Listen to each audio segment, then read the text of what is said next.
जय माता की भक्तों।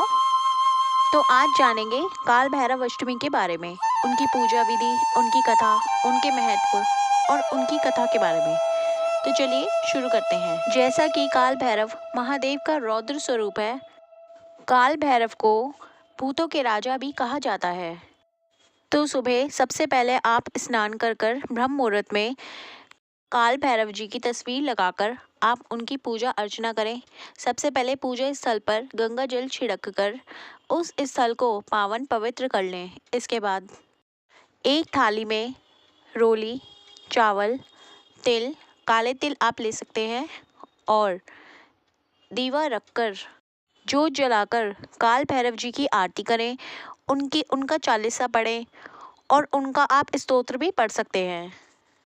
काल भैरव जी की पूजा करने से सारी नेगेटिविटीज़, जितनी भी बुरी आत्माएं होती हैं, बुरी अलाय बलाएँ होती हैं, वो सब दूर होती हैं।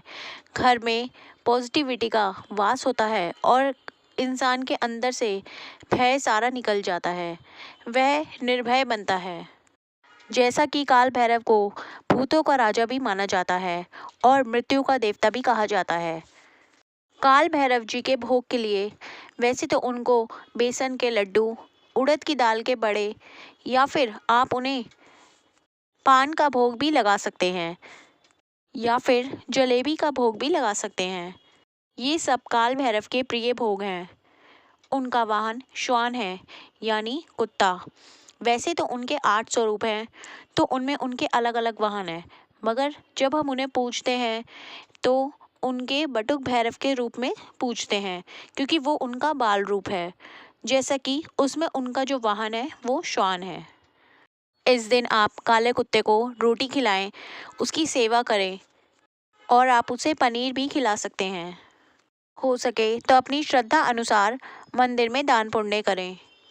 इस बार की जो दिसंबर में पौष के महीने में काल भैरव अष्टमी पड़ रही है, वो आपकी 22 दिसंबर को रहेगी। तो काला अष्टमी का आप व्रत 22 दिसंबर को ही करें।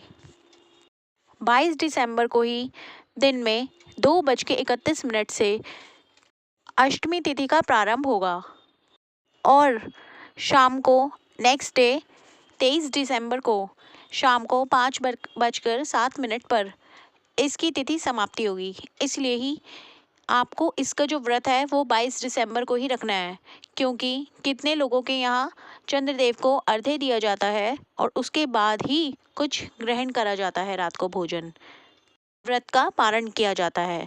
तो अगर आपके यहाँ भी ऐसा है तो आप 22 दिसंबर को ही रखें, क्योंकि 22 दिसंबर को ही इसका व्रत रखा जाएगा। तो चलिए पुराणों में जो कथा प्रचलित है वो शुरू करते हैं। कथा इस प्रकार है। एक बार की बात है, भगवान विष्णु जी ने ब्रह्मा जी से पूछा कि इस ब्रह्मांड में सबसे सर्वश्रेष्ठ कौन है। तब ब्रह्मदेव जी ने उत्तर देते हुए कहा कि इस ब्रह्मांड में मैं ही सबसे सर्वश्रेष्ठ हूँ। ब्रह्मदेव के उत्तर को सुनने के बाद भगवान विष्णु को उनके शब्दों में बहुत ही अहंकार दिखा, जिसे सुनने के बाद वह क्रोधित हो उठे और उन्होंने कहा कि इस संसार की रचना आपने मेरी आज्ञा से ही की है। इसके बाद ब्रह्मा जी और विष्णु जी चारों वेदों के पास गए और अपने सवाल का उत्तर ढूंढने लगे। सबसे पहले वह ऋग्वेद के पास गए और उन्होंने उनसे पूछा कि इस ब्रह्मांड में सबसे सर्वश्रेष्ठ कौन है। तब ऋग्वेद ने उत्तर देते हुए कहा कि शिव ही सबसे सर्वश्रेष्ठ हैं। वो सर्वशक्तिमान है और सबके सब जीव जंतु उन्हीं में ही समाहित हैं। इसके बाद जब यही सवाल यजुर्वेद से पूछा गया, तब उन्होंने उत्तर देते हुए कहा कि जिन्हें हम यज्ञों के द्वारा पूजते हैं वही शिव सबसे श्रेष्ठ हैं। और सामवेद ने भी इसी सवाल का उत्तर देते हुए कहा कि विभिन्न साधक और योगी जिसकी आराधना करते हैं वही सबसे श्रेष्ठ है। और तो और जो पूरे विश्व को नियंत्रित करता है वो त्र्यंबकम यानी शिव हैं, यानी शिव ही सबसे सर्वश्रेष्ठ हैं।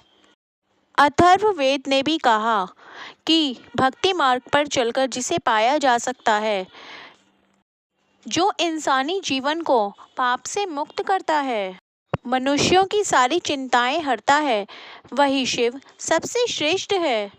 चारों वेदों के उत्तर सुनने के बाद ब्रह्मा जी का अहंकार शांत नहीं हुआ। अब वह जोर जोर से उनके जवाबों पर हंसने लगे। तभी वहां भगवान शिव दिव्य प्रकाश के रूप में उपस्थित हुए। अब शिव जी को देखकर ब्रह्मदेव जी का पांचवा सिर क्रोध की अग्नि में जलने लगा। उसी समय भगवान शिव ने अपने अवतार की रचना की और उसे काल का नाम देकर ये कहा कि ये काल मृत्यु का राजा है। वो काल मृत्यु का राजा कोई और नहीं बल्कि भगवान शिव का अवतार काल भैरव था। क्रोध की अग्नि से जलते हुए सिर को अब तो भैरव जी ने ब्रह्मदेव जी के धड़ से अलग कर दिया, लेकिन ऐसा करते ही भैरव जी को ब्रह्म हत्या का पाप लग गया। तब भगवान शिव ने उनसे कहा कि अब तुम्हें ब्रह्म हत्या का पाप लग चुका है। अब तुम्हें एक सामान्य व्यक्ति की तरह तीनों लोकों पर भ्रमण करना होगा। जिस जगह पर तुम्हारे हाथ से ये शीश छूट जाएगा, वहीं पर तुम इस हत्या से मुक्त हो जाओगे। शिव जी का आदेश पाकर काल भैरव जी तीनों लोकों की यात्रा पर चल दिए। तीनों लोकों की यात्रा करने के बाद भैरव जी काशी पहुँचे। काशी भगवान शिव की नगरी है, जहाँ पर वे बाबा विश्वनाथ के रूप में जाने जाते हैं। यहाँ गंगा के तट पर पहुँचते ही भैरव जी के हाथ से ब्रह्मदेव जी का सर छूट गया और तभी वे ब्रह्म हत्या के पाप से मुक्त हो गए। काल भैरव जी के पाप से मुक्त होते ही भगवान शिव वहाँ प्रकट हुए और उन्होंने काल भैरव को वहीं रहकर तप करने का आदेश दिया। भगवान शिव ने उन्हें आशीर्वाद दिया और कहा, तुम इस नगर के कोतवाल कहलाओगे और इसी रूप में तुम्हारी युगों युगों तक यहाँ पर पूजा होगी। भगवान शिव से प्रेरणा पाकर जिस स्थान पर काल भैरव रह गए, वहाँ उनका मंदिर स्थापित किया गया। काशी में मान्यता है कि भक्तों को बाबा विश्वनाथ के बाद काल भैरव जी के दर्शन करना अनिवार्य है, अन्यथा बाबा विश्वनाथ के दर्शन अधूरे माने जाते हैं। जिस स्थान पर ब्रह्मदेव का शीश गिरा था, उस स्थान को कपाल मोचन तीर्थ के नाम से जाना जाता है। तो दोस्तों, ये थी काल भैरव जयंती की कथा। कथा आपको कैसी लगी प्लीज़ कमेंट बॉक्स में लिख के ज़रूर बताइएगा। और जो भी भक्त इस चैनल पर नए हैं, इस चैनल को लाइक, सब्सक्राइब और शेयर करना ना भूलिएगा और बेल आइकन को भी प्रेस कर दीजिएगा, जिससे आपको इस चैनल पे डलने वाली नोटिफिकेशन जल्द से जल्द मिल जाएगी। और अगर आप काल भैरव का चालीसा या उनकी आरती सुनना चाहते हैं तो वो भी आपको हमारे चैनल पर मिल जाएगी।